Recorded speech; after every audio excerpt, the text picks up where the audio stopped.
श्रीलक्ष्मी श्रीमहालक्ष्मी क्षीरसागर कन्यका उत्तिष्ठ हरिसम्प्रीते भक्तानां भाग्यदायिनी। श्रीलक्ष्मी श्रीमहालक्ष्मी क्षीरसागर कन्यका उत्तिष्ठ हरिसम्प्रीते भक्तानां भाग्यदायिनी। उत्तिष्ठोत्तिष्ठ श्रीलक्ष्मी विष्णुवक्षस्थलालये उत्तिष्ठ करुणापूर्णे लोकानां शुभदायिनी। उत्तिष्ठोत्तिष्ठ श्रीलक्ष्मी विष्णुवक्षस्थलालये उत्तिष्ठ करुणापूर्णे लोकानां शुभदायिनी।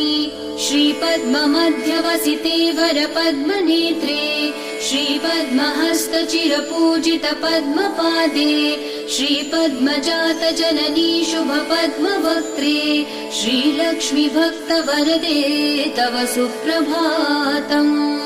श्रीपद्म